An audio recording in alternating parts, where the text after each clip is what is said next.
What's up, man? What's up? Here we go. What about 5? Episode 5, yeah. 5. Yeah. Do you feel like you're getting into the groove of it yet? Yeah, I feel more and more comfortable each one we do. Almost professional. Yeah, I'm going to tell you, I feel really relaxed in the moment. Like, this is just what we do. When I watch back, though, I feel like you are the professional. And I'm coming along. I'm like the sidekick to the Wally show. We can rename it. Yeah. So I just always feel crazy redneck when I watch anything where I'm talking. Well, you do have this I do, yeah. long, flowing hair. And we're from Elizabeth, so well, you can't escape that. That's just how you're going to sound. yeah, we are Elizabethan. It's fancy. For Elizabeth. What's going on? Well, we talk about the Pope. The Pope, yeah. God rest his soul. Mm-hmm. Yep, Pope Francis died, and I forget what episode it was, but we talked about after he died, there was one more Pope. Yeah. So The Pope prophecy. Yeah, so I've got a list of, I can't remember where I got this from. I didn't look, actually. But this is a list of, I guess, possible your next or your last Pope.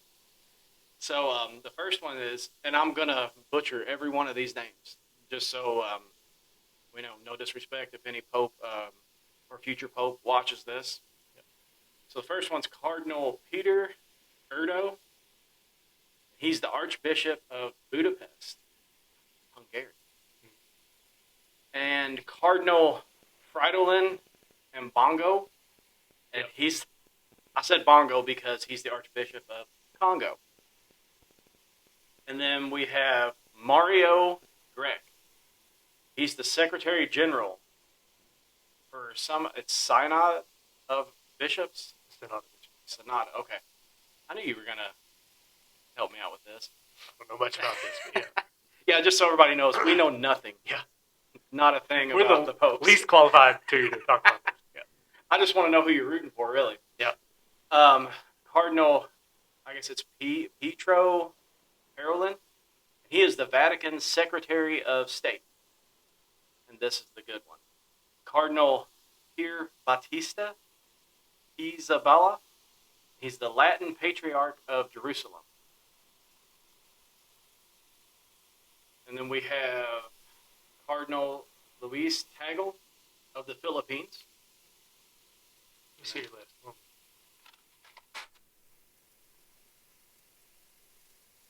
And then Cardinal Matteo Zuppi. He's the Archbishop of, is it Bologna, Italy? Bologna? Should be Bologna. Bologna, Italy. Bologna. And the Cardinal Anders Arborellis. He's the Archbishop of Stockholm. And then we have Cardinal Gerald Cyprien. And he is the Archbishop of Quebec. Now, that's what this list gave me, but the Robert Serra from Guinea, he seems to be what I've seen as the favorite. I wonder if he's related to Matt Serra. I don't know. Yeah. It's spelled different, I think. Maybe. There was and I don't know if it's the same guy, but there was a Bishop Serra that did the Silent Saturdays on my Hallow thing when I did for Lent. I don't know if it's the same guy or not. So he seems to be the favorite. But what's crazy about him is he's 79. And Robert Serra is the favorite, you think? That's what everybody's been saying. He's the Ghanaian? Yeah. And he's 79, so he just makes the cut. You can't be, if you're 80 or over, you can't be both. Yeah, I was looking at the cardinal from Congo. Mm-hmm. Not remember his name. You got it written down. Yeah. Bongo? Yeah, Bongo. I should have remembered that. Yeah. Bongo. What I've heard was he was the conservative favorite. Oh. And I remember that when the Methodist Church had their kind of split, and they were going through a lot of churches doing the disaffiliation. The churches in Africa being much more conservative, traditional type churches. I think it's the same maybe in the Catholic Church. Yeah. So I think he's the upper favorite for conservative traditional Catholic views. So that's the one I knew about. But Yeah. right now, the temporary head for the church is an American guy. Right? We looked up Kevin Farrell. Yeah, we're saying it's related to Will or Yeah. Colin. Yeah, well, he's from Dublin originally. So there's a possibility Yeah. there. Is Colin Farrell Irish or Scottish? Not a clue. Give us a call, Colin. Let us know. Where do you hail from, sir? But yeah, he's head of the Vatican right now. So The smart choice would be to get the youngest one. If we truly believe he's the last pope, right, get the young guy. hit the young guy. He's got a long tenure ahead of him. Yeah, you know, it is captivating and interesting to me. I'm fascinated by it much more than royal family getting married. You know, queen passing, all those kind of things. This is fascinating to me. The whole process of conclave. And I think it's really the two popes and what was the other film you and It was called conclave, right? Jack, right? Yeah. So, but yeah, I saw also too that you said your guys the conservative, and I don't know if this is true or not because it's Instagram, and take that for what it's worth. Do they seat them like that? Do you know? I'd Like conservative to the more liberal views? Because I saw a thing, I forget where it was at now. I was just scrolling through, and they had like a seating thing, and they had all the conservatives, and then I guess liberal on this side, and then the middle, I guess, where they could go either way. I don't know. unless maybe you kind of gravitate toward your tribe, maybe. I don't know. You know, I don't know a lot of the politics and how it works. I'd like to, what's liberal mean to a Catholic, though? Also, I wondered that, too. Like, is that, liberal, here? Well, a lot of the reforms that came with Vatican II, that was 70s, early 80s? I can't remember when all that happened. It's been a while. Mm-hmm. And so if you were on board with the Vatican II reforms, I think you're considered more progressive than the older Catholic. So I don't know. You know, you and I have been on this journey last maybe 4 years or 3 years. Mm-hmm. Just church history stuff, learning what the roots of some of these are. But I have to say, I still don't know a lot about Catholic history. Very little about the changes Vatican II brought about it. Traditional or early church, Catholic Church doctrine. I know Mel Gibson is not a fan of the reforms the Catholic Church has made. Yeah. He's what you would call your independent. Yeah. Yeah. But I mean, there's even branches within that. Yeah, it's crazy. But yeah, I just wanted to see if you had paid attention and had a favorite. I don't, because like I said, I don't even know if these guys are conservative or liberal, so I have to default to the favorite, I guess. Right. I don't know about the Robert Serra. Yeah, I just keep seeing a bunch of stuff on, once again, Instagram about how he's the favorite. He's the favorite, but he didn't make the list of. Yeah, I think there's a large draw from a majority of Catholics to have a traditional conservative pope this time around. Mm-hmm. I think for some people they felt like Francis was too. That's what I was going to ask. Was he more liberal than? I don't know if you call him liberal. Definitely progressive. I think Yeah. some of his edicts made people nervous. You know, about blessing people who were. He was trying to differentiate between blessing same-sex unions and blessing the person. And Gotcha. Okay. Like he's not going to bless the marriage, but he will bless the individual. Yes. Yeah. And so a lot of those things made people skittish, uncomfortable. And there was more things. He was very much an environmental guy. Gotcha. Was kind of into that kind of stuff and spoke for the impoverished people, lesser than. A lot of things he said I was really down with. And I think you know, again, I don't know the guy. I don't know anything. Praying for that, you know, he was genuine in his faith. Yeah. You get that much power and that much influence, man. Who checks the Pope? It's different. Yeah, it's a different thing. But he seemed to be, from the outside looking in, someone who's genuine. You know, at least in what he was believed and was standing for. Have you seen all the conspiracy stuff? No, I haven't. I'm dropping the ball on that. Then. Yeah. Oh my gosh. Yeah. So a lot of conspiracy stuff going around with the Pope dying. One, JD Vance calls it. Have you seen that? No. They said that He did break the Ohio State's national championship trophy, though. So JD Vance did? yeah, he went to pick it. They went to the White House, and he went to pick it up, and it just 2 pieces. So I could see maybe. Yeah. Maybe. So he was the last person, I guess, to publicly meet with the Pope.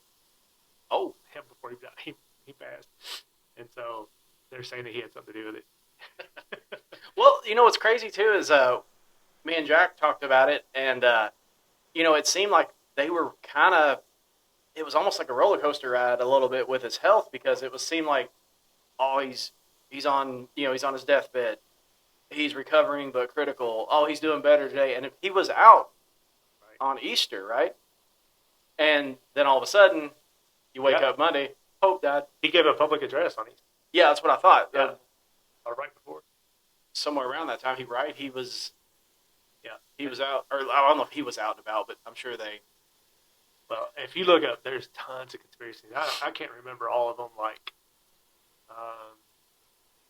checked out on purpose because of things to come and all this other kind of stuff floating around out there. But that he opened a door or a portal in the Vatican now, and it's supposed to be like unleashing hell kind of thing. And so after he opened this portal, he's like, I'm out. You know, he bailed then.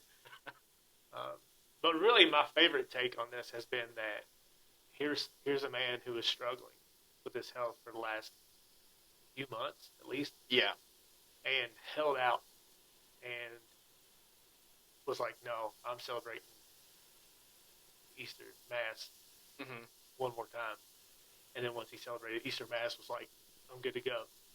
And that was it for him. I kind of would like to lean toward that. You know, like I said, I don't know him, don't know the man, but something about that, like, that rings true. Well, then I'm going with the portal. Okay. That's Dan Brown. Yeah. Book right there. I know he just released one, but that could be another book for Dan Brown. So you can have that, Dan. If the Pope actually did release or open a portal to hell, was it to hell or unleash hell? No, I hell? can't remember. It's something about he opened this door and looked and saw, and what he saw inside, he was like, I'm dipping. Like, he's out. I'm out. Like, I can't remember exactly what was said. I don't put a lot of stock in that kind of stuff.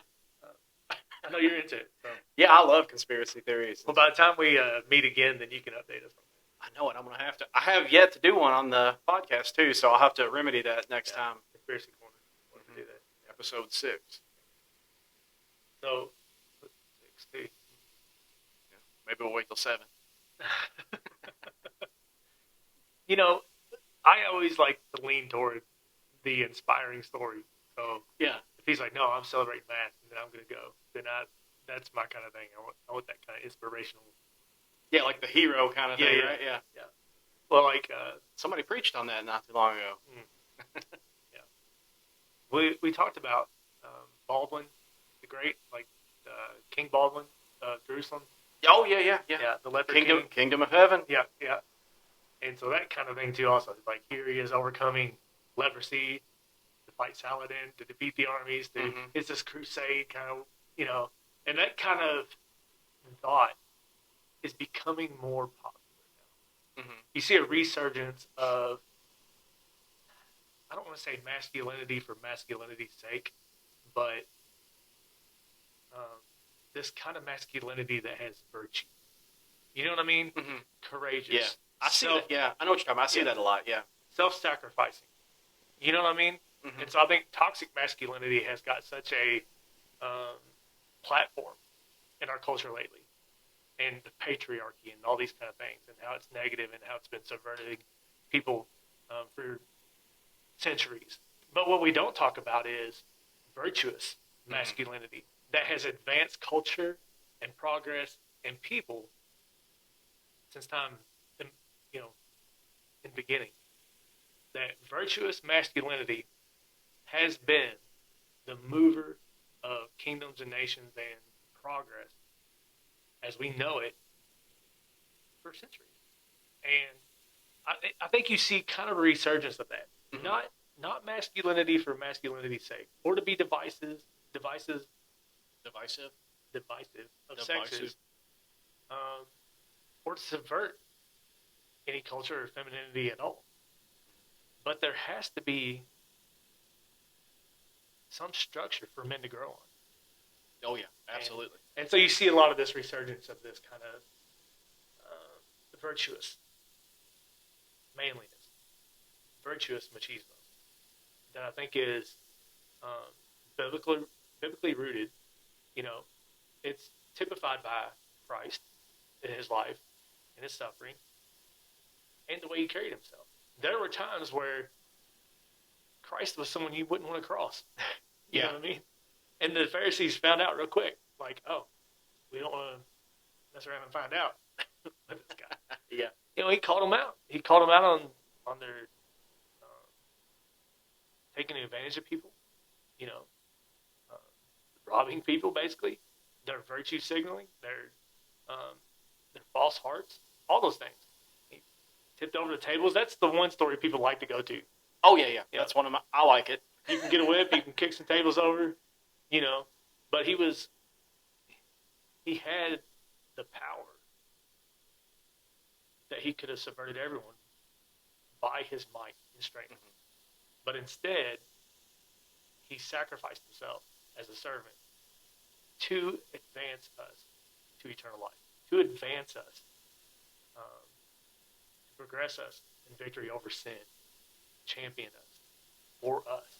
And I think that's a example you see a lot of men do follow, if you're going to be honest. My dad sacrificed tons for us, you know, and your dad also. Yep. And we wouldn't say that they were perfect men. Oh no, We're not at pretty all. honest about, Yeah. you know, but they were self-sacrificing. Their bodies, you know, their mental wellness, their emotional wellness, that all stuff went to the side for the betterment of their family, people they love. Yeah. And that's pretty typical, if you're going to be honest. I think you should. I mean, that's just me, but Yeah. you know, I talk about it all the time where it's like, you know, I feel like that's my response, and maybe it's because I saw my dad do that, but I feel like it's my responsibility to be that person that, you know, is going to get up, you know, make the sacrifices, provide, protect, you know, all that, everything in between. And I just think that as a father and as a husband, I think that's your job. You know, well, partially your job. Yeah. You know, and stuff. That's a big part of it. You know, because I want, you know, like with my dad, and I'm sure your dad too. You know, like my dad wasn't a big philosopher, talker, and stuff, but he showed, you know, me how to be a man a lot of times just with his actions. You know, and it's one of those things where it's like not in the moment, but looking back on it, you know, I can look back and be like, man, Yeah. he really went through it and just The real deal. and powered through it, and just so I could go play baseball, or I could do this, or I could do that. You know, Exactly. Yeah. like I watched him work, you know, just shift after shift, to where he came home and would just fall asleep in a chair, and then get back up and go do it again. Yep. And I'm over here just like playing baseball and, you know, Yeah, having a great time. Yeah. Yeah. Well, it's our turn now. I mean, if you'll Yep. be honest about it. Well, do you remember? I'm sure we've talked about this. In fact, I can remember probably us having this conversation. Like, at some point, did you look at your dad and go, on the scope of manliness, I'm not going to reach that level? There's certain aspects of his manliness that, I don't think I'll ever reach. Right. Now, I think on some things I've Yeah. passed him you've up done on better, a little yeah. bit, I agree. but like just maybe the sheer like toughness and just that stuff like that, like being able to power through and put your own body on the line. You know, I don't know if I'm at his level on that. work ethic for your dad would be hard to. Yeah, my dad works for fun. Yeah, So that's how he relaxes. yeah, And that's how my dad. We could talk about probably the masculinity there and trying to achieve that level. I remember him suffering through things and being like, I don't think I could do that. Now there's been times now I've been like, oh well, I've risen to the occasion at point. mm-hmm. But do you ever think about core memories you have, like first memories, and what that might be, like the first memory you have, and try to zero down on what it is? You ever do that? Yeah, actually, mine's kind of silly. The first thing I can remember doing is crying because my bike had training wheels, and my dad taking them off, and like, okay, let me struggle through on the farm and stuff. And I can remember, and I remember, helping out on the farm and stuff, and watching my cousins get on the bus and go to school. So I look back on that and was like, oh, I wasn't even old enough to go to school yet. Yeah. So those are probably some of my first memories that core memories. That's where life started for me. Right. My kids call it when you gain consciousness. Yeah. And so the first memory for me, the very first one I won't talk about in this podcast. That's going to have to be its own. I'm going to save that for its own podcast. But there was one I remember. It's like my brothers and sisters were all at school, and I was at home with just me and mom. And so there's a time period where my brother went to school 2 years before I started school. And so I had 7 brothers and sisters. And so there was a very short time period where it was just me and mom in the house. And I don't remember much about it, except for I remember one day being just watching TV or playing in the basement or something, and my dad coming home at the middle of the day, which never happened. Mm-hmm. And so I heard Dad come in, and I was like, that's weird. And so I looked up, and he had a towel to his throat like this, and it was straight up blood red, and there was blood dripping out of it. And so he was like, it looked like his throat was slit. And so he walked straight in the house, went to the bathroom, and called for my mom to come help him. And so I was like tripping out. One, you see this much blood. This is why it's a core memory, right? Because it was like shocking. And so I hear mom going there, and she freaks out. So I hear mom freaking out, and I kind of look in through the door, and they got it pretty much closed, but I can see in. And Dad removes this towel from his neck, and it's just blood everywhere. And what had happened was he was working on heavy machinery, and he was heating up a bearing, and it exploded, and all the shrapnel went into his throat, into his neck. And so I remember him being at the mirror, picking out shards of metal from his face. And mom saying, we need to go to the hospital, And he's like, no, just help me pick this metal out of my face. Yeah. That's all I remember of that. Like, he didn't go to the hospital, I remember nothing. But this is like core memory of that. Well, years and years later, it could be like a decade later, I would see him sitting in his chair and kind of picking at his face a little bit and pull out a piece of metal from his face. I'm like, this guy's a different level. Yeah. You know what I mean? This is a whole different level of machismo.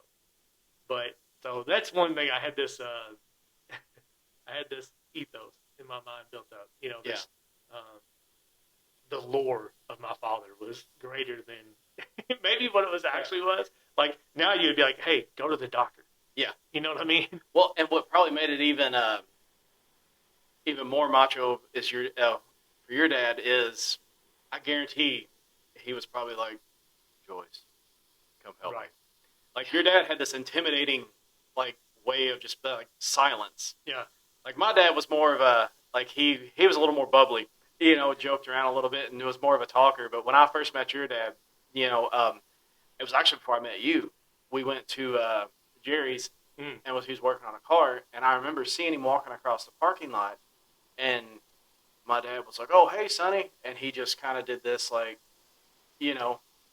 didn't say nothing, and I remember then being like, I asked my dad, who is that? Right. He was like, Sonny Sampson. And then, of course, we become friends, and I meet him again, and yeah, it's just the same thing. He just has this very even kilt. Yeah. He had a temper, though. Oh, yeah.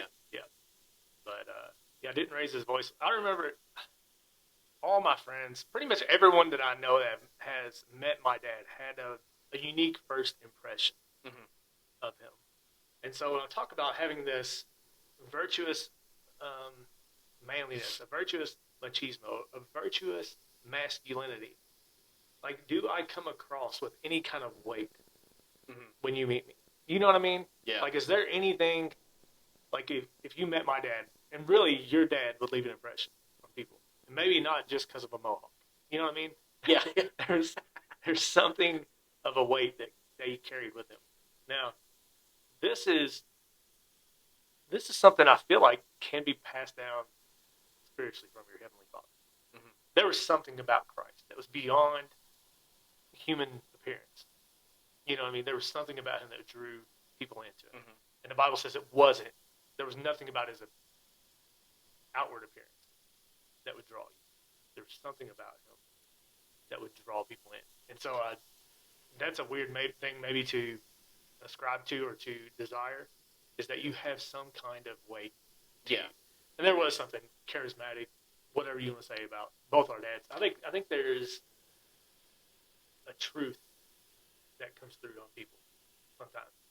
Here's someone who carries a certain level of just honesty in Mhm. their being. And I think that's something that you want to ascribe to. You think of, honestly, you're going to talk about Mel Gibson. There's a lot of his characters in these roles Yeah. that he had this kind of draw. Think about The Patriot, Mhm. Braveheart. You know what I mean? There was these roles and these characters that had this kind of heroic, you know, manliness draw to it. That I think is something that I do see our culture kind of wanting, really longing for that. Mhm. And you don't see it. You don't see it in movies. You don't see it in TV shows. You don't see it really out there, except for online. You know what I mean? Yeah. There's an online draw for that. Yeah, there's a big movement of like, getting rid of the toxic masculinity label. Like I listen to a few podcasts and stuff of guys that are, I believe, really legit trying to, bring back manliness and stuff like that the right way. The right way. Yeah. Yeah, and you see some good leaders there. I think, we talk about Mark Driscoll, and I don't know a lot about him, but I've heard him say a few things about this, and really of the family on the whole, as a whole, not just men. I think he's doing a decent job talking about the family unit now, and of course Jordan Peterson. He's really sparked a revival in young men if young men really take hold of it Mhm. and seek after it. And I think that's something we can all do better about. But not discounting the role that women have played, which really what I've got to talk about has a lot to do with that. All right. But that's really all I had on the Pope. I don't know if you had anything else. No, that's good. So no, I just like I said, I was curious to see like I said, I'm kind of the same boat right now. Like I'm kind of fascinated with it, and like I've been kind of reading a little bit here, reading a little bit there. So I was assuming that you had maybe done some, I've dug into it a little bit. a little bit. But So, you don't know a lot. No. Even if you study these guys out, it's not like it's not like your NBA March Madness bracket where Yeah. you can go in and see the track. give me the stats. Yeah, you get the stats. Who's going to come out in the tournament. Until we get white smoke, Yeah. who knows? You know what I mean? But I want to watch Conclave. I still have not watched that. The Two Popes was pretty good. Yeah, we'll both have to. You watch that, and I'll watch the two popes. So we'll come back on that. But I think it's going to be fascinating. And I think it is. There's a good litmus test there for our culture as a whole, not just for Catholics. I think the world. You're going to see the whole world be interested. Mhm. Not just Christendom. Yeah. all of humanity. It's something we're going to be looking into. Because think of all the nations, and I think Catholic is still the largest Yeah, I believe so. denomination, I believe so. Yeah. even of other religions. Yeah. So it's influencing nations and cultures and peoples, and not just the Vatican, not just Rome. Mm-hmm. Not just our Catholic Church. It's a big mover thing. So that's interesting. Yeah, for sure. So what I want to talk about was, I thought this would interest you. Dire wolves. Oh yes. Huge fan. Yeah. not only because you own one. Yeah, if you talk to my dad, I own one. Yeah. So We should have brought a picture. You could have introduced. I should have. her. Yeah, I should have. We should have pulled up a picture. But shoot, he's what, 10 now? He's going to be 10 years old. Old man. Yeah, we got a white German Shepherd that my dad swears is part wolf, but we knew his mom and dad. We actually got him from Jack's mom and dad. So, but yeah, and his name is Ghost. Yep. So, Grand puppy. Yep. Yeah. Which I thought you named Ghost because of Ghostface Killer, but that's not the case. that could be possible in our house too. So, I really thought that. yeah, everybody in my family has this this love for the horror movies and the scary thriller type movies, and I'm a comedy guy. Yeah. Not one of my, and I don't think any of my kids got that bug. They would rather watch Scream and movies like that. Saw. Ghostface Killer though, wasn't that? He's the Scream dude, right? No. Oh, No. we'll see. I Shows thought you. it was Wu-Tang Clan, but Should have known. Ghostface What's Killer? Is it just Ghostface then? Oh, you think it just Ghostface? Oh, yep. Maybe that's where the rapper got his name from. Wonk wonk. Yeah, we both nailed on that. It shows you what I know about the movies that my family watches. So what has happened was they did a Jurassic Park, and they found, I think it was DNA in a mosquito in amber, just like Jurassic Park, and they gene spliced it with modern day timber wolves, Mhm. and have cloned, or I don't know how they do this. They have brought back 3 dire wolves from extinction, and so I think they're like 25% or 30% larger than Mhm. a timber wolf, and so there's 3 of them. One is called Khaleesi Yeah, that makes sense. from Game of Thrones. Game of Yeah. Thrones, which she didn't have a dire wolf. No, right? she's the dragon. Oh yeah, which is dumb. Why would you Yeah. name her that? But anyhow, the other 2 are Remus and Romulus, Oh, which they were supposedly the brothers that started the Roman Empire. Yeah. Founded Rome. they And, missed an opportunity not to name one of them after one of the Starks. Yeah. You should have. And that's the only thing I know dire wolves from, really. Mhm. Yeah, I'd never heard of them. I wonder if they're as loyal as like if I get one as a puppy, it'll protect me. It'll kill you. Probably, but I'm It'll- willing to. You won't name it Ghostface. He'll eat your face. Yeah. I'm sure. Yeah. So, but they brought back this extinct creature. Now, I don't know how the dire wolves went extinct. Yeah, I didn't think they were real. You just thought they were mythical I just creatures. thought, yeah, Game of Thrones made this, because that's the way they found them, and then the Stark family, raised them, and then they have this like loyalty to them, Right. and that's what was always pretty cool was, Jon Snow had Ghost, and Ghost would go do his own thing, but he seemed like he was always there when Jon Snow needed the help and stuff. So yeah, that would have been my draw to like get one to just for that. Think your puppy's like that? He do his own thing and come back when you need him, or My dog, no. don't count on him. That's what you Yeah, said. no. If you have the right, pack of hot dogs or something, you could probably rob me or Yeah, he's tasted my flesh. yeah. He bit my belly. Ghost has bit me. Maybe he does have a little wolf in him. Yeah, maybe. Yeah. Maybe I taste good. Could be.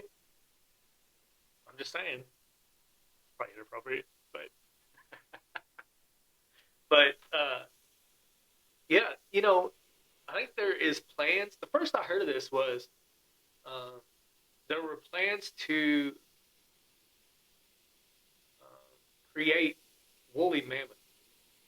Oh, This wow. is the first I heard of it. They were wanting to breed with gene splicing woolly mammoth. And so if you watch Jurassic Park, you know exactly how this works. They take the DNA that they find in a fossil, in some fossilized amber, mosquito, whatever. The gene sequences that are missing, they plug in DNA that we have, and then they genetically clone or fertilize an egg with the zygote. However this works, I'm not a scientist. So if I get these terms wrong, don't come at me. But they genetically modify these things, and then they can put them in an egg, fertilize the egg, and you have dire wolves now. But they originally wanted to do this with woolly mammoth, 11 of them. And they wanted to clone, or however you bring back these woolly mammoth and release 11 of them in the frozen tundra.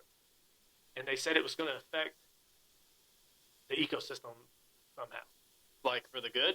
for the good. So this is maybe climate change. It was a climate change Yeah, thing. okay. Absolutely. And so I think, there is truth to some conspiracy about them wanting to use climate change to affect policy. Yeah. I mean, there is. You can't get around it. Some things that just make no sense, in our climate ecology. Sure. Sure. Whatever it is. I said Bologna, Italy, so I'm not a scientist either. Yeah. That's not right. Okay. But there's just Hamwolf, Scotland. I think they will say climate change or anything like that so that you can affect policy. But Yeah. we're talking about 11 woolly mammoth coming back, and I thought, did no one watch Jurassic Park? That's exactly what I was getting ready to say. Like, this doesn't ever turn out good for the people in Jurassic Park. And No. Where's Jeff Goldblum? Yeah. What's he say? Nature finds a way or Yeah. something? Yeah. As long as they're not doing T-Rex, I guess we're okay. Yeah. But you think 11 woolly mammoths stomping through the tundra? Canada better be careful anyway. Yeah. Trump's the last of their worries. You got woolly mammoth coming up there. I mean, Weaponize one and send it up there. yeah, really. Don't be afraid of the orange guy when you got Snuffleupagus coming down, breathing down your neck. Like he's gonna take you out. I love Snuffleupagus. And I'm not gonna lie. Part of me was like, "Did we get ribeye? Can we get ribeye from a woolly mammoth?" Like, I don't hear a lot of people eat an elephant. If a woolly mammoth ever goes to Texas, you'll find out. You'll find out right away. Yeah. They will smoke it. Mm-hmm. They will smoke anything, anytime. They're smoking biscuits. They'll smoke woolly mammoths for Mhm. sure. Yeah. But it was fascinating. So me and Brandy were talking about this, and Brandy brought it up. I didn't know that this happened, and she's like, "How does this work?" Like, I don't. She asked me questions like, She expects you to know. "Yeah, I'm the Elon of our house." Just like I expect you. Who's the next pope? Who's next? Come on now. You're supposed to. I know a lot of little things about it, a lot of different things, but it makes me seem like I'm intelligent. But it's just because I'm ADD and I'm all You're over good for a nice trivia night, though. trivia night sometimes, but my scope is limited. So, what is it? Jack of all trades, master of none. Yep. But she was asking me about this, and we were talking about the dire wolves, and this kind of led down a rabbit trail. And so we were talking about gene sequencing and this kind of thing, and it led me to study this out a little bit, and I found something called microchimerism. Have you ever heard of this? No. This blew my mind. So get ready for a ride. We're going on a All right. ride today. Let's go on a journey. Buckle up. Microchimerism. A chimera is a mythical creature. You ever heard of a chimera? Chimera is a mythical creature. It's like a she-goat thing with a lion's body and a snake's tail. Word up. Yeah. Something like this is a chimera.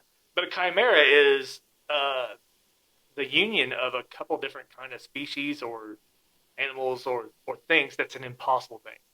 So you have you could call a centaur or a minotaur. You call those chimera. You could. And I think for biblical basis, you could see the angelic beings with the face of a man, the head of a goat or an ox, and then the eagle. Mhm. It's got this kind of idea of this chimera type of creature. It's an impossibility, but you have this union of two different living creatures, right? Mhm. So microchimerism is a scientific truth that does happen in nature. And where you see microchimerism is in women who have carried a child. So there's different ways this can happen. This is fascinating. If you and Jack have children, and Jack's a female, by the way. I just let it ride. Figure it out. And so, especially with male fetuses, that the mother, we know that the child is a combination of the father and the mother's DNA. We know this. We know this to be true. You could see traits in all of your kids, both you and Jack. So same with me and my wife Brandy. We can see traits of all our children and both of us. We know we pass down DNA, blended, some in greater quality, some in less, of both of us. And sometimes you can see generations before you. I can see my dad or Brandy's parent in some of our kids. And so you can see these traits that you pass down to your children. We know that happens. But what also happens is this microchimerism is that DNA from the fetus, especially for the wife, because she carries the child in utero, they have found male DNA in the wife's brain or in the cells of her body. There's a transfer of DNA. It's called microchimerism because it's not supposed to be there. She's not supposed to be able to not only carry male DNA, but it becomes part of her almost. And so they found this. Sometimes it can last up to 40 years, and sometimes they see where it causes health problems because it's abnormal, right? Mm-hmm. And so you have male DNA, or you have your daughter's DNA in you. And so you don't see it in men because we don't carry babies, obviously. But you can see it in females. Now, they found it in a 94-year-old woman who passed. They found male DNA from her son still living in her brain. Oh, wow. Yeah. So do you get more?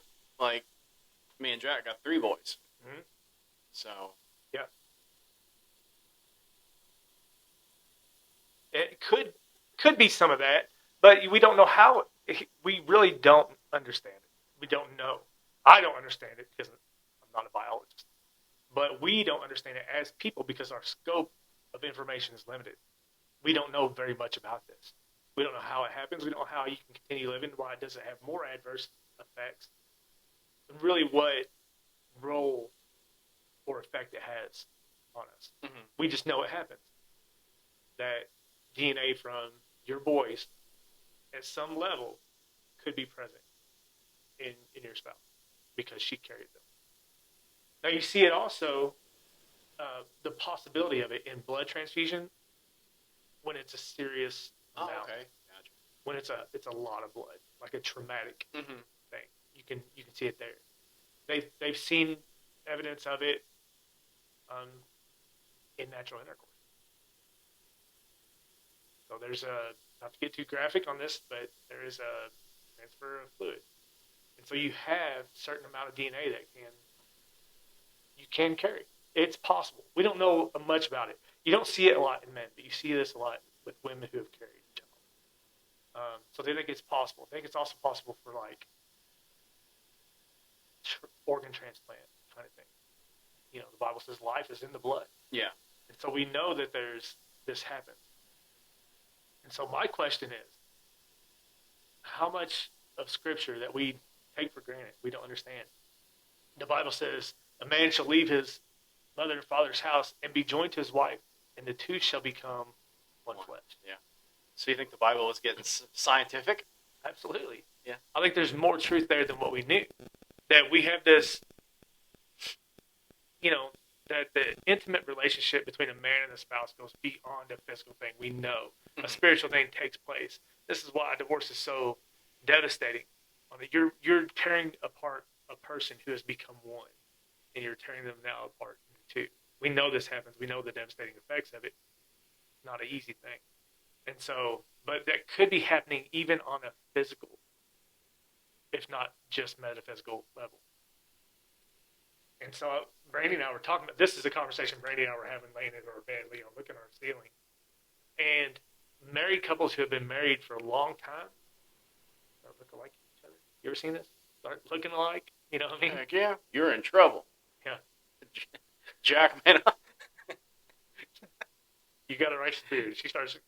I know. She got 3 boys, and she starts looking like me. She's in trouble. I had a joke there, but I'm going to let it go. Inappropriate joke? Well, it might hurt someone's feelings. I was going to say I've been up to the project. What projects? Yeah, we used to call this place where Jeremy lived. We used to call it the project, The good old farm. the farm. Yeah. And so, anyhow, this is really a sidetrack. But they do. They start to look alike. You know what I mean? They even take on physical traits that mimic one another. And so sometimes you've seen couples that are married a long time. They look exactly like Bill House's parents. Mm-hmm. You have this. So the other thing I was going to say is What about your pets? don't Am I in swap, da- am don't I in swap danger? fluid with your pets. Well, no, I mean, like, am I in danger if I've had ghosts for 10 years? Am I in danger of biting the FedEx guy or No, I'm more concerned about the bulldog with you. the what? The bulldog.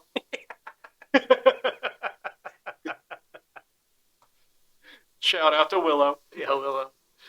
No, I've heard that with people and their dogs, but Yeah, you always see that. Like, don't kiss your dogs in the mouth. It's weird. People I do mean- it. I mean, God bless you if you do it. I'm sorry, but Yeah. I'm not kissing Harvey. I don't do it, but Willow will sneak attack you. She'll be sitting there, and then all of a sudden, she got tongue like that long. It'll just I've still not seen this dog. really. Been that long. Well, Maddox. Yeah. You bring Willow over. Come on, Maddox. To take a break before we go back into what I was saying about microchimerism. My dog, Harvey, I don't see how he could be descended from a dire wolf. He's a golden shepherd. There's nothing wolfish about him. Mm-hmm. You know what I mean? He's a blonde Californian dude on the beach. Yeah, yeah. That's what this dog He's is. a chill guy. He's a chill guy. Straight up. Like, he's not protecting any of us from anybody or anything. He's kind of a coward. Mhm. Really a dumb blonde. You know, he has intelligence, but he doesn't use it. So this dog is far removed from a dire wolf. You know, his grandparents would be displeased. Yeah. But anyhow, that's a side note. So back to microchimerism. Think about this. A mother who has carried the child, they have this transferal of DNA. What does this mean for Mary and Jesus? Oh, yeah. Like since she carried. She carried God. Yeah. What does this mean, though? I mean, think about this on a just So she has some like Christ-like DNA. yeah, potentially. Like we're made in His image, but she has. She carried him, and so we know a lot of this is through umbilical Mhm. fluid. You know, Cut that. yeah, you cut it. I cut them. Yeah, Yep. That's a weird sound too. Yep. Yeah, it's not like you think. You know, you think it's just some soft thing. You just go like real quick. It's got some give to it. Mhm. You cut an umbilical cord, it's almost got a crunchy quality. You know what I'm talking about? Like, there's some gristle in there. My kids are going to watch this and be like, oh my God. But yeah, so like she carried the Christ. He had an umbilical cord. Mm-hmm. There's this transfer that took place. You know, and so if you had this microchimerism that happened, how much of God DNA is now resident in Mary, however that looks, and whatever it means. Yeah. We don't know. Listen, these are things we don't know. No one's figured this out yet. And so, but it's fascinating to think about and a little bit mind-blowing. And so when you have the scripture that says, blessed are you among women, blessed is the fruit of thy womb, Jesus. Yeah. And we talk about the scriptures going further than we understand and know. Mhm. Do you know what I mean? Yeah, yeah. I did not see that one coming either. Like when you were talking about it, I was like, oh. I was thinking more of like Jack's a dude. Oh my God. But yeah, just to me, so I went on this just rabbit trail in my thought of like, what does that mean to have God's DNA? But that's one Potentially, that, no, it doesn't. I don't know if this happens every time there's a pregnancy. yeah. Potentially. We don't know. We don't know the scope and how it really works. Well, That'll keep you up at night. it kept me up. So we had this conversation. I laid in bed thinking about it. Started with dire wolves. I'm laying in bed thinking about this. You know me. I'm rabbit trailing anyway. Yeah. This is something I'm interested in. And this is another reason I was talking with somebody today about the relationship that women have with their children as opposed to men. Not that men aren't invested in our kids and that we don't bond, sometimes on a deeper level. Mhm. But the relationship a mother has with her children, this might offend some people, but I think it's deep. I think it's different. No, I 100% agree with that because in our case, like, I bond with all three of my boys over silly stuff. Like, Maddox, Noah, Nathan will come to me, like, when they're going to talk about the new video game or sports or anything like that. When they got real, like, I need my taxes done, they go to Jack. They're not coming to me for that kind of stuff. It's more like, oh man, the new episode of, blah blah blah came out, or Right. Or football season's coming up. Yeah. So like to go back to what we were saying, I'll burn the world down for my kids. Mm-hmm. I'll go to war. I'll sacrifice my life. I'll do all these things. I'm invested. You know what I mean? As you should be. And absolutely. Yep. The connection Brady has, even though I'm connected emotionally to my kids, I think a little deeper than maybe it was for the generation before me. Mm-hmm. Brady, I feel like, is on a different level, emotionally connected. Does that make sense? Mm-hmm. I think it's just something that women have the ability to feel more deeply and more acutely than men do, to understand how they feel a little bit more acutely than men do, Mm-hmm. to empathize with their kids at a better level than we can. Yeah. They probably have a better job at analyzing that stuff too, because once again, go back and talk about our dads, like, my kid's like, I had a bad day. I'm like, that happens. Suck it up. That's going to happen a lot. Yeah, And get used to it. Jack's more like, well, what happened? Yeah, tell me about Yeah, well, and I'm like, yep, life sucks. it. Then you die. Yeah. Yeah. And so, how much of this is programmed by God? How much of it is designed by God now on a physical and metaphysical sense? That there is empathy built in through a DNA exchange. Mm-hmm. You know what I mean? Yeah.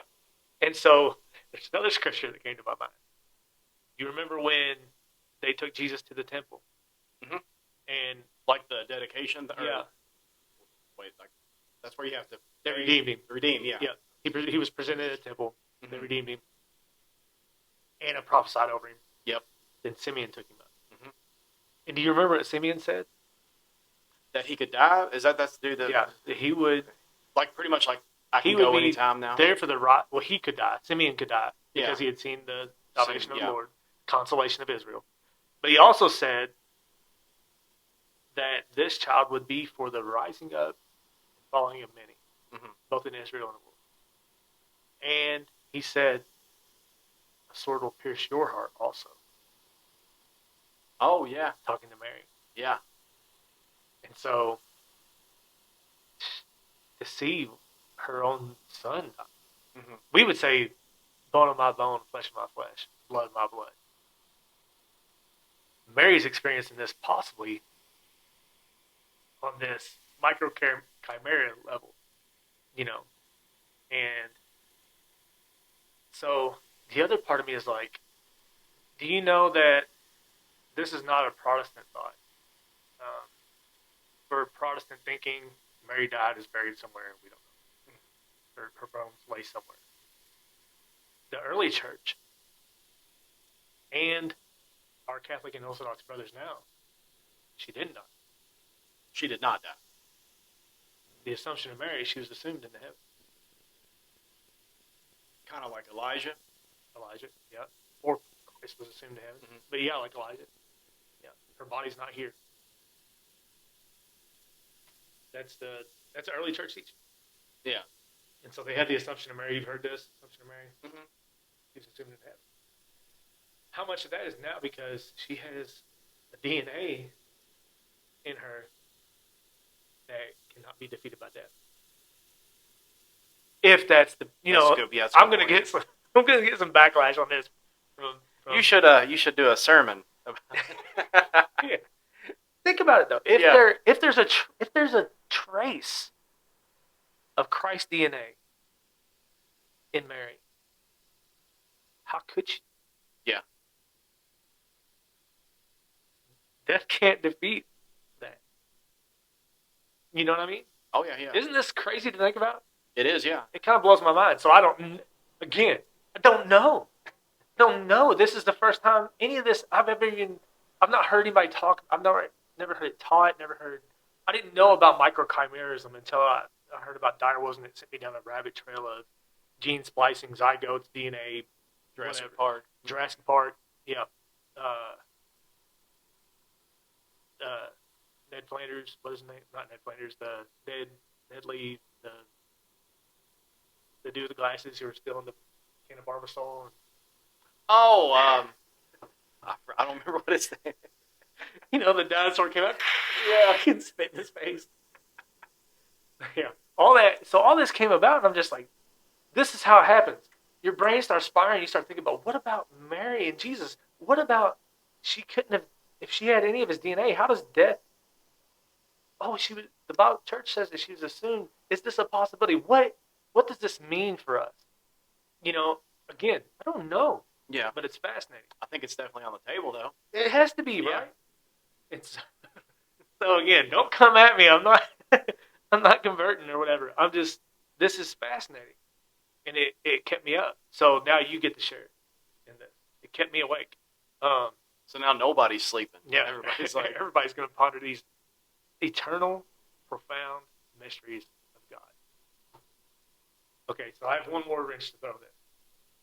Then we can go on to whatever else. We're gonna have to play a game or something, right? Oh, you have? Yeah. Great. Good job. So, one last thing. How much of God's DNA already exists in every man, woman, and child? Mm-hmm. You know what I mean? That creation story where he formed us out of the dirt of the ground. And Genesis says that he breathed life into our nostrils, to Adam's nostrils. The kiss of life. For people who take CPR, you know this. But he was, and so scientifically you would say that energy cannot be created or destroyed, it transfers state. Right? I've been talking about this a little bit lately. Matter cannot be created or destroyed, it transfers state. So, for those who believe in a Big Bang, all this matter and energy and elements already existed in a super condensed, highly supercharged state. Some spark took place, and there was the greatest explosion that the universe had ever known. And out of this explosion, life was created, or at least the components that bring about life existed. Now, how it makes the jump from those chemicals existing to life being formed, no one can understand. But it's miraculous because of that. We can't explain it in a scientific way. So a miracle has to take place. We understand that if you are a scientist and you believe that all life came from this, you believe in a miracle taking place. Mm-hmm. Not one time, but exponentially over millions and billions of years. That life had to exist. And then that life had to evolve and mutate, metamorphose, whatever, into other life, which goes against the law of biogenesis. Life begets like life. Yeah. So there had to be another miracle then to take place then. And that had to happen exponentially over every species on Earth, not only to bring about life, but to bring about male and female life. Male and female life that were fertile. And so people who have fertility issues understand it's not a given. Yeah. And we know many species that have come about from breeding that are sterile because it wasn't life bringing about life. Yeah. So if you have a jump in mutation, how can it be fertile? When we know you can do that now, and the results aren't, mules aren't fertile. Yeah. You know what I mean? You have a horse and a donkey, you get a mule, it's not fertile. It's sterile. Ligers, sterile. You know? And so you had to have this miracle happen exponentially over millions of species to get to where we are. So it's not just one thing that happened. Well, if you go back to, okay, well, God, well, now you have the component that you're missing. You have life. You have the energy source. You have the material source. You have the story. You have this where he transferred some of that divinity into our mortal state. And so you get a living soul. And God set eternity in the hearts of men. Mm-hmm. So you have this go on. How much of that is passed down from us already to where we can receive it? And in that way, the Holy Spirit can overshadow and conceive in her that which is not man alone, but 100% God, and also 100% man, because they're made of this original stuff. Yeah. You see what I'm saying? I do. That's crazy. A lot of this came from that one stupid story about they brought back some Dr. Clothes. But now you see how this all works out in an engineered and designed plan of God through the ages that he set from the beginning of time, that Christ was the lamb that was slain before the foundation of the world began. That he had this plan set to where the Holy Spirit would overshadow Mary and conceive in her that which is from heaven. Because he breathed the initial spark in anyway. Yeah. But it had become dormant or dead because of sin. At least marred. Yeah. In the making. And so, whatever your theology is on Mary, whatever your thoughts are on Mary, what a unique person in all creation. Oh, yeah, absolutely. You know, to carry the Christ, to carry God. I mean, mind blowing. And what that meant for her for the rest of her life, I don't know. Yeah. You know, if Moses went on the mountain and spoke to God and he came back shining with the glory of God, what about the one who carried him for 9 months in her womb? Yeah. You know, what lasting effect does that have on a person? You know what I mean? Anyhow, I think that's all I can say about it, because I don't know all that, the answer to that. But hopefully now you'll be thinking about this later and be like, what does that mean? Yeah, that's insane. Well, we said if Isaiah and I were talking about things, and he was trying to understand the Trinity, and so we were talking about the Trinity and what it is and what it's not. And that, again, that's in their podcast. But I told him, I said, if you could understand fully God and explain to him succinctly in a few sentences, he would not be God. True. Yeah. Like, I know quantum physics exists. I know quantum math exists. I know it's true. I know that there are people who dedicate their whole life to this, figuring it out. And they know much more than I do. I can't begin to talk about it. I'm not that level. I know there are people who are. They've given their life to this. And they cannot succinctly and fully explain what it is and what it means. And so if you have that thing that we can measure and see and understand to an extent and know that it's real and exists, how much more than God? Why do we expect to be able to understand completely? Yeah. Explain succinctly. You know what I mean? Mm-hmm. We're talking about things that are higher than we are. Much more difficult than quantum mechanics. You know? And so that's, again, I'm not going to. Well, good. Let's play a game. I do the same thing with scary movies. When they make me watch a scary movie, I'm like, well, now let's watch a Jim Carrey movie. You know, so I'm not scared. I'm only going to bet on bumming out. Sorry, I feel like I didn't realize I took over there for a while. Yeah, everybody watching this is going to be like... I told you I've been wanting to talk about this, but I wanted to save it. Yeah, so to be fair, we have postponed this podcast a couple times. Yeah. So, well, it's been built up.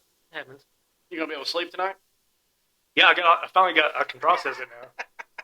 You should have said it was an emergency. We have to record. We got this building up, man. So what? There he is. That Pope. You So can get what a we're credit gonna card too. Just get a credit card. what we're gonna do is this the first video? We'll hold up with the video for what the headphones. Oh yeah. Picture in picture. I don't know. Go right here and see if it's like.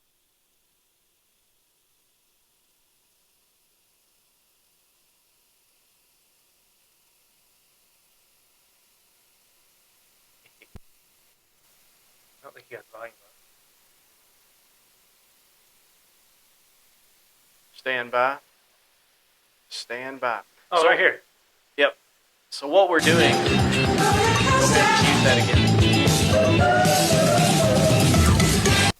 So what we're doing is we like to send each other these videos of just crazy things that happen in church and church services and stuff like that. So for your birthday, I guess it's going to be for your birthday, we're going to play a game where I've got 2 videos and I want to talk about one that I couldn't find. And may not even be true, but Okay. anyways, on a scale from 1 to 10, 1 being not a big deal, to 10 being Paul might write you a letter. And then there's a special one that this is Jesus is going to come in here and turn tables over and whip you. If you think ready. it's... I'll tell you something about these before we start. Yep. Sometimes I like getting these because it causes us to have discussion and stuff. Mhm. Sometimes they really hurt my feelings. Oh, really? Yeah, because I'm like, what are we doing? You know what I mean? Yeah. Like just the church as a whole. Jacqueline, click on that again. Yeah, let's watch this. I think we might be able to see a bigger picture if you go to, like, click on that. Wow! What a ride! I've never been on a roller coaster like this before. I want to go around again.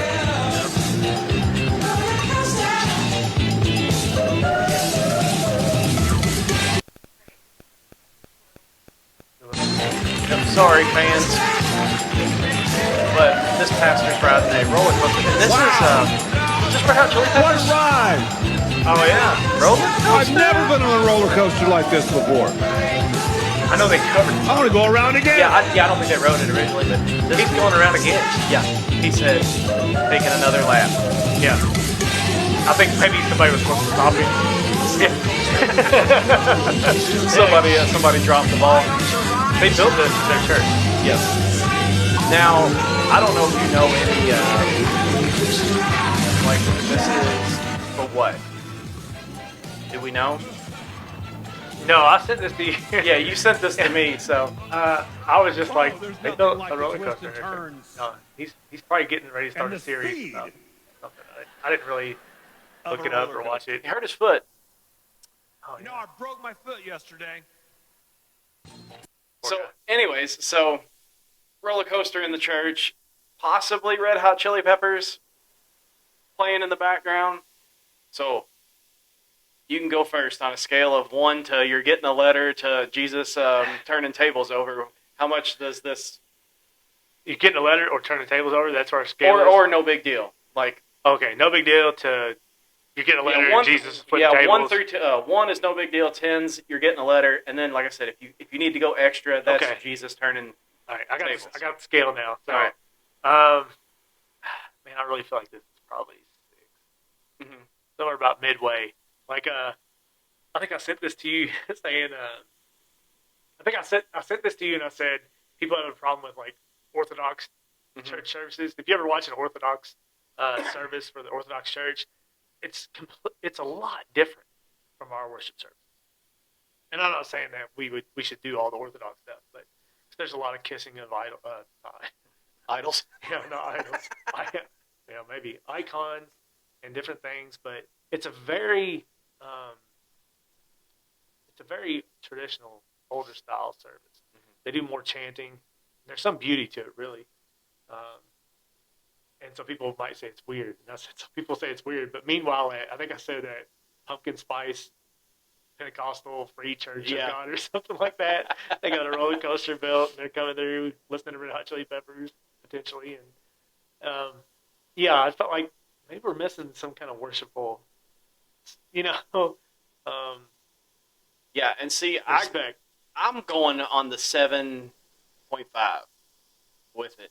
because I kind of feel the same way. I'm like, this kind of takes away from Jesus Yeah. a little bit, right? Right. I feel like it. I felt like it really did. Like, you're riding around on a roller coaster.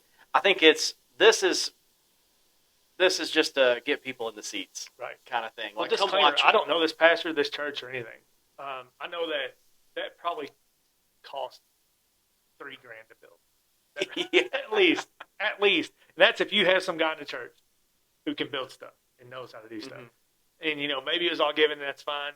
But for our church, we'd have a problem trying to spend $3,000 for a sermon series or whatever. I don't know what this is, so this might sound really judgmental. He might be a great pastor, and they can do that kind of stuff. But to me, it seemed like, what is the point? Yeah, that's exactly what I was going to say. What's the point in this? And that's what I kind of feel like, and like I said, we're not going to badmouth anybody or anything like that, but it does seem like it's kind of hey, our pastor is going to ride a roller coaster this Sunday.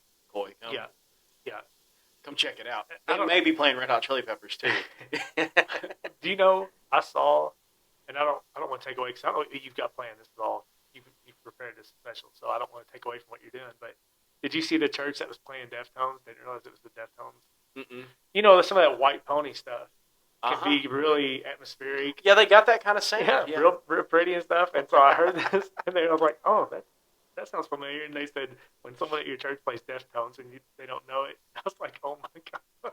Well, one time, my sister went on a youth group outing, and it was I forget what it was for, but it was supposed to be some kind of, like, not a concert, but they were playing music, and it was kind of artsy, and like videos and stuff were playing and stuff like that. And she came back, and she told me, she's like, it was all Metallica songs. So they took the youth group, and then, like, it's all these Flaming Skulls and stuff like that, and I'm like, I got out of youth group just way too early. That would have been my dream. Yeah, we'd be like, this is the best church ever. But yeah, I guess the youth leaders had no clue. It was, until they got there, they're like, oh, they're going to play Metallica songs. Yeah. Sometimes what this made me feel like is we got a lot to say about Catholic ceremonies and, Yeah, they get a hard time for Orthodox, Mhm. different, very traditional services where they sing hymns. Mm-hmm. Even certain denominations who only sing psalms. They don't have instruments on stage or anything like that. Sometimes people in our circle can really look down on that. Yeah. Then I see something like this, and I'm like, I get it. Yeah. If you only chant at your church compared to this, I feel more comfortable probably at your church. Yeah. Amen. I don't know if it's trying to assimilate the culture or what's going on there, but it's getting further from worship, I think. Yeah. Yeah. Yeah, I think you miss the point when you do stuff like that. Yeah. So Jesus should be enough. Yeah. You should come in and have a good prayer service. But I think it's, again, trying to keep people's attention, trying to appease something they're pandering a little bit, maybe. Yeah, that's, like I said, that's kind of the way I felt about it. I was like, you're just, this is so Uncle Bob or somebody come to church that never came to church. Yeah. Now, if your thing is you are not a preacher, but a motivational speaker who's a Christian, or you're a comedian who's a Christian, and part of your show is something like that, because you're not doing church. Yeah. Well, if you're a comedian, you're trying to be funny, that works. That's hilarious. Yeah.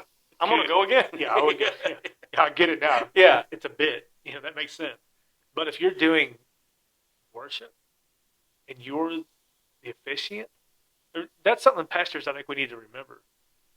We're officiants of the worship service. Yeah. We're not the center of attention. You know what I mean? Like, one thing I want to say more often, and I haven't said enough, people don't change their lives because of a great sermon usually. Yeah. People aren't discipled usually by a great speaker or a great sermon. They're changed by discipleship. Yeah. And true worship and a change of life and a change of heart. Sometimes the sermon can be a part of that, and God can use it. And sometimes it's just for equipping the saints and helping us grow and those things. But usually what changes a person is the other aspects of what goes on in church. Yeah. I know that from experience. the only time I've ever had somebody, I think, just straight up come to the altar and give their life to Christ was the very first time I ever got to preach, and it was probably the worst sermon I ever gave. And maybe that was Jesus' way of saying, like, look, Yeah. it's not about you, because Not about I was so nervous during that sermon, and I probably did the and then somebody came up and was like, yeah, I don't know what you said, but I just want to get. I'm like, well, Yeah. because it wasn't anything I said, Right. So the moral of that story is preach terrible sermon. Yeah, just your way through it. I mean, it's always so much we put on our performance. And so the past Sunday was Easter Sunday, the big Sunday in churches. And I found myself wanting to go into that trap of putting on a good service. Yeah. And I'm glad you did. Dude, there was times it took me consciously going, man, go in there and worship God. Yeah, no.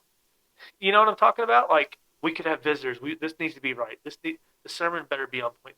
And it's like, why is this Sunday better than last Sunday? Yeah. Or a week from now? Well, it's like, is this about you and your performance, or is it about coming into the presence of God? You would think in the temple, the Shekinah glory of God was there. Yeah. You know what I mean? And if they went into the Holy Holies unworthily, they had to drag them out with a rope. Yeah, to burn his roller coaster down. Yeah, he burned it. Yeah, for sure. They offered strange fire. Yeah. And so there was that weight to it. We talked about that weight earlier. And we should remember some of that. So, you totally skipped over the joke of like, I'm glad you didn't do a good sermon or anything. but no, it's funny. Just real quick before we move on to the next one was like, when we went, we had Easter dinner with our family, my family, Saturday before, and it was that was one of the first questions somebody asked me. Oh, well, you do anything special tomorrow? What do you got going on special tomorrow for church? And I'm like, I don't think we have anything going on. And they were just like, it's a big deal. Yeah. And finally we were like, I think some people are going to dance. Yeah. We're going to have a dance. Yeah. Shout out to Braden and Brooke. Yeah. Wonderful job, too. They did a great job. Yeah. But, and it was good. It was on Easter Sunday, but it's like, they do that. They do that, often. So, yeah. So the next one you don't really have to see, but this is quickly becoming my favorite song ever. So.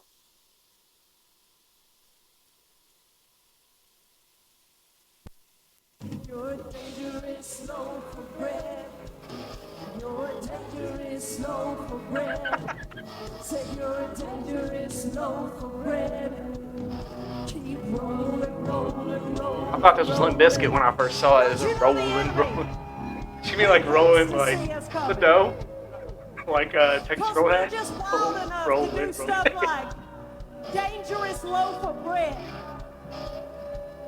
Oh, we get you.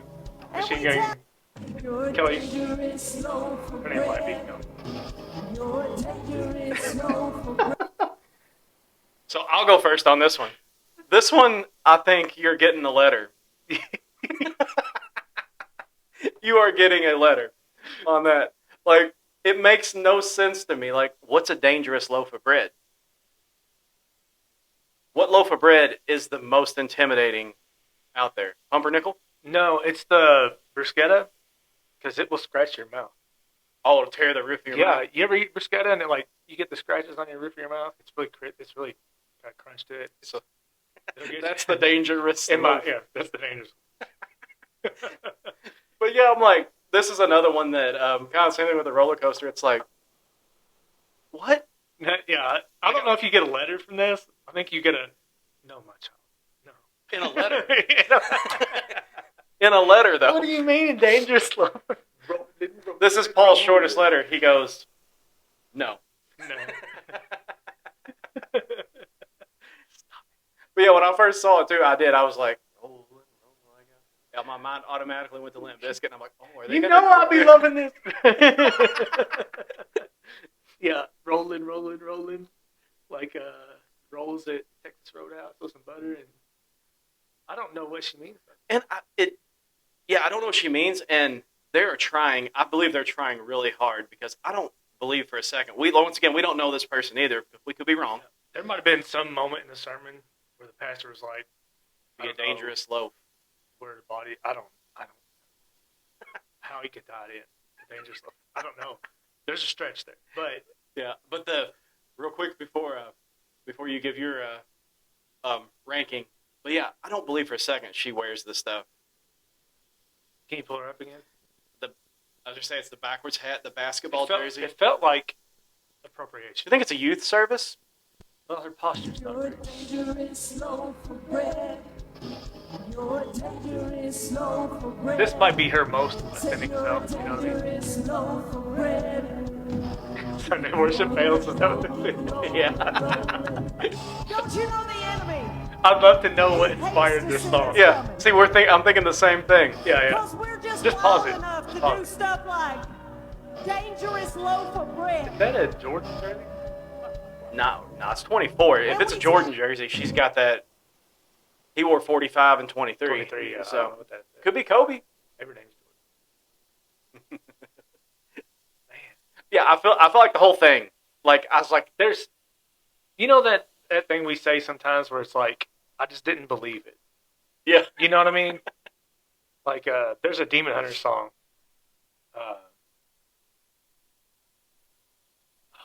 is it about bread? No, it said, Then I do not care. I don't believe you. I can't remember. He's just talking about, this might be her most authentic self. She might be being really honest with who she is as an individual here. I don't believe you. There's Yeah. something that doesn't ring true, that's not coming through authentic to me. And so that could be very judgmental to this lady. This dangerous oath. But just doesn't, it's inauthentic. You know? Mm-hmm. So there's, and I don't know what, But I wonder how the rest of her praise team held it together. yeah, I couldn't imagine playing. I mean, I probably could. I would be jamming that out on drums. You'd be like, yes. It is a song that sticks with you because the rest of the day I'll be thinking about Mary and I'm a dangerous loaf of bread. You're on key there. Could be a sermon too. That's your job. That's your next assignment. You got to work on that. We need a dangerous Find a connection. Yeah, dangerous loaf of bread. Make that parallel. Yeah. Connect that. Yeah. So What's the official number? I'm getting at a high 8. Mhm. Really, because of, 8 and 15 sixteenths? Yes. 7 eighths? 17 8. 7 eighths. I don't know if that's a real measure. It's got to be. Yeah. I feel that way because of secondhand embarrassment that I get from this. You know what I mean? Yeah. Like, again, like, what are you doing at Pumpkin Spice Church this week? Yeah. We're dangerous. Like I said, she got me though, because like I said, when I first did I send this to you or did you send this to me? I guess I think you said. okay. When I first came across it, at first I was like, and then I found myself. So she got me at least with the, but yeah, it kind of comes off as the what was the dude on that did the She Bangs, Ricky Martin song? Yeah. The little was it William Hung? William Hung, yeah. Yeah, it kind of comes off like that, where it's like this guy, but then you're like, The pineapple pin. so the last one, I have to admit, like I couldn't find the video. It was just something somebody told me. So we're gonna have to go down that road. This may be totally fake news, but he was telling me that he saw a thing where this guy, Johnny Dissing. this guy wanted the congregation to give money, Oh yeah, and they locked the church. yeah. This was. He said nobody's leaving until we get. I forget. He's I wanting everybody. referenced this a couple Sundays. Did you? ago. Or maybe that's. My boss. Just during offering though, I said shut the doors, and everybody laughed. Gotcha. But you Yeah. couldn't find this, I couldn't find the video, but my boss, Doug Wolf, shout out. Doug I'll make sure know if you watch this now. Direwolf. Doug Direwolf. But yeah, he was telling me we're straight locking the doors until I forget the amount of money, but This was a famous pastor. oh, was it? He was a football player. Why do I want to say Warren Sapp? Warren Sapp? Something like that. Don't be calling out Warren Can you Sapp. look this up? Pastor locks the doors over tithes and offerings. Let I love Jack look it up. First off, I love Warren Sapp. So I don't know if it it's better, Warren it Sapp. better, That could have it been better the way. not be. I'm on your side. And if you did do it, Yeah. good job. I think he was an ex-football player who this pastor was, though. Gotcha. But yeah, I watched the video. Awesome. Yeah, So- he wanted $40,000. Yeah, and he said there was There's so 1,000 many. people there. Yeah, he numbered the people and was like, there's this many people here. So Marvin Sapp. all right, Who's Warren Warren Sapp? Warren Sapp's a big dude that would murder us both probably if Yeah. we. Who's Marvin Sapp? Was he a football player too? She's gonna find us out for us. But anyhow, I could be way off on this, so don't come at me. But yeah, just lock the doors till we get this money. Yeah. So Hey, whatever works for you, buddy. so you're first this time. What do you rank that? You're a 10, man. A 10? You can't do that. You're getting a letter. You're getting a letter. Well, this is like extortion. You know what I mean? Really? Yeah, coercion. Like you're kidnapping people. You're making them ransom their Saturday or Sunday afternoon. Like you're not going to get tacos after church. Yeah. So we get this money. Lock the doors. You're not going to El Nepal. You know? He's a gospel musician, singer, songwriter. Oh, you didn't play football at all. Way off. Happens. That's why we have the fact check. Bologna, Italy, Yeah. Warren Sapp. Or the Marvin Sapp. Ghostface Killer being Are they the related?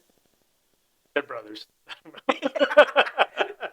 Ghostface Killer was in the Scream movies, Ghostface- right? Look up Ghostface Killer too.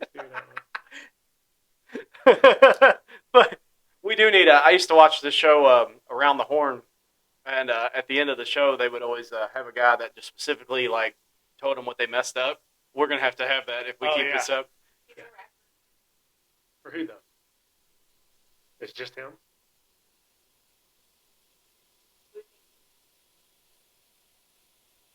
Thank you. You got one. Thank you. Man, if any pastor from Elizabeth knows anything, it's the Wu-Tang Clan. Yeah. You know? Right, man. I'm hitting the.